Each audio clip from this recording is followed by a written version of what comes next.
चीन बॉर्डर पर अपने सैनिकों की तैनाती बढ़ा रहा है, जिसके जवाब में भारत ने भी पर्याप्त संख्या में सैनिक तैनात कर दिए हैं।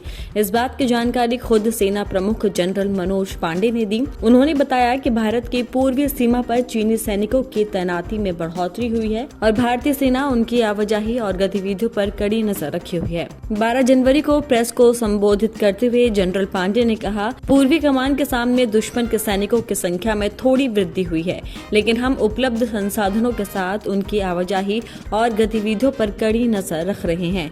इस दौरान उन्होंने कहा कि चीन के साथ LAC पर फिलहाल स्थिति स्थिर है, लेकिन आगे क्या होगा उस बारे में कोई नहीं जानता। उन्होंने बताया कि LAC पर तैनात भारतीय सैनिक डिफेंड करने के लिए मजबूती के साथ तैनात हैं। यथास्थिति में किसी भी एक तरफा बदलाव की कोशिश होती है तो उसे रोकने में भी सक्षम है। जनरल पांडे ने बताया कि सेना डोकलाम में स्थिति पर और चीनी गतिविधियों पर करीब से नजर रख रही है। बॉर्डर के आसपास के इलाकों में इंफ्रास्ट्रक्चर पर बात करते हुए जनरल पांडे बोले, लद्दाख और अरुणाचल प्रदेश के कोमेंग सेक्टर में हर मौसम में कनेक्टिविटी की सुविधा है। लद्दाख में जोजिला सुरंग के साथ साथ जेड मोड़ सुरंग भी है, जो जम्मू कश्मीर घाटी से लद्दाख को कनेक्ट करेगी। सुरंग का काम इस साल के आखिर तक खत्म हो जाएगा। सेला सुरंग और नेचिपू सुरंग के तैयार हो जाने के बाद तवांग सेक्टर में साल भर हर मौसम में कनेक्टिविटी बनी रहेगी। उन्होंने जानकारी देते हुए बताया कि सीमा पर कई नए पुल बनाए गए हैं और कई पुराने पुल अपग्रेड भी किए गए हैं।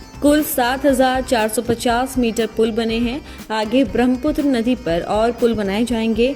1800 किलोमीटर लंबी फ्रंटियर रोड की तैयारी हो रही है, जो अरुणाचल प्रदेश में अलग अलग घाटियों को जोड़ेगा। प्रोजेक्ट के लिए फंड मिल गया है, कुछ काम पहले से भी चल रहा है। जनरल पांडे ने कहा कि पिछले कुछ सालों में पूर्वी लद्दाख में लगभग 55,000 सैनिकों के लिए आवास बनाए गए हैं। लद्दाख में बुनियादी ढांचे और आवास पर ध्यान केंद्रित करते हुए पिछले 3 सालों में कुल 1300 करोड़ रुपए खर्च किए गए हैं। गौरतलब है कि पिछले महीने ही भारतीय और चीनी सैनिकों के बीच अरुणाचल प्रदेश के तवांग सेक्टर में झड़प हो गई थी। घटना के बाद से LAC पर तनाव बढ़ा हुआ है।